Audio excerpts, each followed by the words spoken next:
नमस्कार दोस्तों, कैसे हैं आप सभी। आज चुनाव आयोग ने आचार संहिता की घोषणा कर दी है। ऐसे में अब ये देखने वाली बात होगी कि आने वाले समय में भारतीय जनता पार्टी एक बार फिर से सरकार की पुनरावृत्ति करेगी या एक बार सपा सरकार फिर से वापसी करेगी। हालांकि दोनों पार्टियां अपनी अपना पक्ष रख रही हैं, अपनी अपनी बातें कह रही हैं, लेकिन आने वाला समय ही अब यह तय कर पाएगा कि आखिर इस बार सत्ता में कौन आएगा।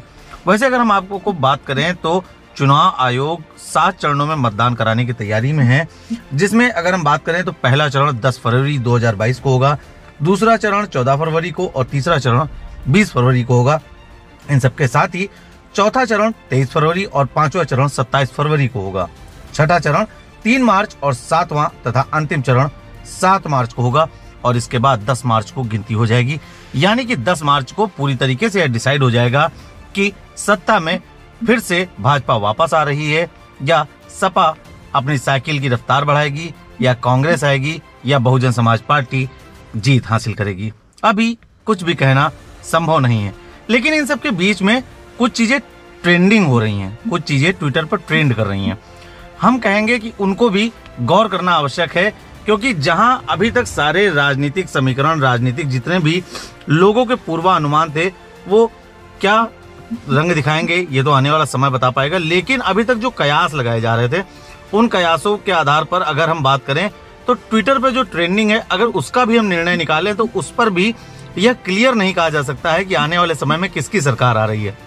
तो मैं इस वक्त देखता हूँ ट्विटर के कुछ ट्रेंडिंग्स हैं, मैं उस पर नजर डालता हूँ, जैसा कि मैं अपने दूसरे फोन से देखने का प्रयास कर रहा हूँ कि वर्तमान समय में आखिर ट्रेंडिंग क्या कर रहा है। अभी हालांकि अगर बात करें तो वैसे तो जो मोस्ट ट्रेंडिंग चीज है वो है इलेक्शन कमीशन, यानी कि चुनाव आयोग। चुनाव आयोग तो वैसे ट्रेंडिंग रहेगा ही, क्योंकि आज उसके लिए काफी महत्वपूर्ण दिन था, क्योंकि उसे उत्तर प्रदेश सहित 5 राज्यों में उनको घोषणा करनी थी चुनाव की। और अगर हम इस वक्त बात करें तो इस वक्त जो टॉप ट्रेंडिंग में चल रहा है, बिल्कुल फर्स्ट टॉप ट्रेंडिंग में 5 राज्यों में 7 चरणों में होंगे चुनाव। इलेक्शन कमीशन ने की घोषणा। चलिए, ये तो बात मैं आपको पहले ही बता चुका हूं, लेकिन इसके साथ ही जो दूसरी सबसे महत्वपूर्ण चीज ट्रेंड कर रही है वो है कोविड-19 इन इंडिया। इलेक्शन कमीशन के सामने इस बार एक सबसे बड़ी चुनौती रहेगी, जो उसके सामने पहली बार आ रही है, और वो चुनौती होने वाली है कोविड से निपटने की तैयारी। हालांकि चुनाव आयोग इसके लिए तैयारियां कर रहा है और उसने रैलियों पर रोक लगाई है। तीसरी बात अगर करें तो इस वक्त जो और भी ट्रेंडिंग्स चल रहे हैं, उसमें भारतीय जनता पार्टी को लेकर भी ट्रेंड किए जा रहे हैं, समाजवादी पार्टी को लेकर भी ट्रेंड किए जा रहे हैं, योगी आदित्यनाथ उत्तर प्रदेश के जो मौजूदा मुख्यमंत्री उनको लेकर भी ट्रेंड किए जा रहे हैं। तो कहीं ना कहीं ये कहा जा सकता है कि जो ट्रेंडिंग चल रहा है, इस ट्रेंडिंग को बिल्कुल स्पष्ट करना और ट्रेंडिंग के हिसाब से या जनता के समर्थकों के हिसाब से अंदाजा लगाना बिल्कुल आसान नहीं है। इंडिया में जो इस वक्त ट्रेंडिंग चल रहा है वो चल रहा है इलेक्शन 2022। जी हाँ, 2022 का चुनाव वैसे तो काफी रोचक है और काफी लोग इसका इंतजार कर रहे थे।